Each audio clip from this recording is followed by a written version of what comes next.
ஆன்மீக நண்பர்கள் அனைவருக்கும் என்னுடைய அன்பான வணக்கங்கள். ஆடி மாத ராசி பலன் தமிழ் மாதங்களில் மிகவும் புனிதமான மாதமாகும்.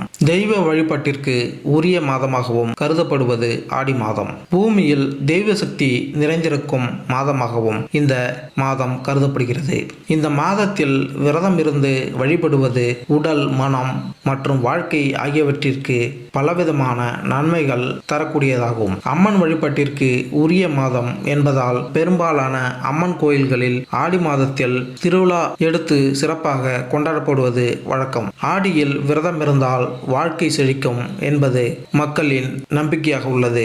ஆடி மாதம் என்றாலே அம்மனின் அருளை பெறுவதற்கு ஏற்ற மாதமாகும். சூரிய பகவான் கடகராசியில் பயணிக்க துவங்கும் மாதம் ஆடி மாதம். தட்சிணாயன காலத்தில் துவக்க மாதமாக அமைகிறது.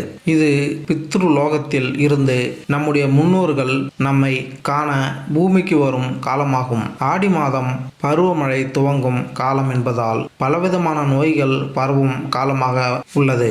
அதனால் நோய்களில் இருந்து தீயவற்றில் இருந்தும் மக்களை காக்க வேண்டும் என பெண் சக்தியான அம்மனையும், கருப்புசாமி, மதுரை வீரன், ஐயனார் போன்ற கிராமத்து காவல் தெய்வங்களை வழிபட்டு சிறப்பு பூஜைகள் நடத்தும் காலமாக உள்ளது. சூரிய பகவானின் சஞ்சாரம் அனைத்து ராசிகளுக்கும் மிகப்பெரிய தாக்கத்தை ஏற்படுத்தினாலும் இவருடைய கடகராசி பயணமானது ஒரு சில ராசிகளுக்கு அதிர்ஷ்டத்தை கொடுக்க போகிறது. நவகிரகங்களின் தலைவனான சூரிய பகவான் வழங்கி வருகிறார். இவர் மாதத்திற்கு ஒரு முறை தனது இடத்தை மாற்றக்கூடியவர். இவர் சிம்ம ராசியில் அதிபதியாக திகழ்ந்து வருகிறார். சூரிய பகவான் ராசி மாற்றம் அனைத்து விதமான ராசிகளுக்கும் மிகப்பெரிய தாக்கத்தை ஏற்படுத்தும். அந்த வகையில் சூரிய பகவானின் சஞ்சாரம் அனைத்து ராசிகளுக்கும் சாதகமான பலன்களை கொடுக்கும். ஜோதிட சாஸ்திரத்தின்படி அனைத்து கிரகங்களும் தங்களது இடத்தை மாற்றிக்கொண்டே இருப்பார்கள். அது அனைவரது வாழ்க்கையிலும் மிகப்பெரிய பாதிப்பை ஏற்படுத்தும். கிரகங்களின் தலைவனாக திகழ்ந்து வரக்கூடிய சூரிய பகவான் மிகவும் சக்தி வாய்ந்த கிரகமாக கருதப்படுகிறது. சூரிய பகவான் ஒரு ராசியிலிருந்து மற்றொரு ராசிக்கு செல்லும் பொழுது தமிழ் மாதம் பிறக்கிறது.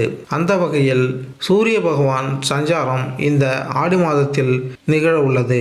வருகின்ற ஜூலை 16ஆம் தேதி அன்று சந்திர பகவான் சொந்தமான ராசிக்கான கடகராசியில் நுழைகிறார். வருகின்ற ஆகஸ்ட் 15 வரை இந்த பயணம் செய்ய உள்ளார். தனுசு ராசி வினைப்பயனை அறுக்கின்ற வியாழ பகவானை அதிபதியாக கொண்ட தனுசு ராசி அன்பர்களே, திட்டம் போட்டு செலவு செய்வீர்கள். தண்ணியில் கொட்டின உப்பு மாதிரி கை காசு அனைத்தும் கரைந்து போகும். வியாபாரத்தை நிதானமாக நடத்துங்கள். தொழிலில் அதிக முதலீடு செய்ய வேண்டாம். புதிய கடை திறக்கலாம். குடும்பத்தில் மகிழ்ச்சி, மங்கள நிகழ்ச்சி நடக்கும். குழந்தை பாக்கியம் உண்டாகி சந்தோஷம் நிலவும். திருமண நிகழ்ச்சிக்கு ஆயத்தம் செய்வீர்கள். பிள்ளைகளின் எதிர்காலத்திற்காக வங்கியில் பணம் போடுவீர்கள்.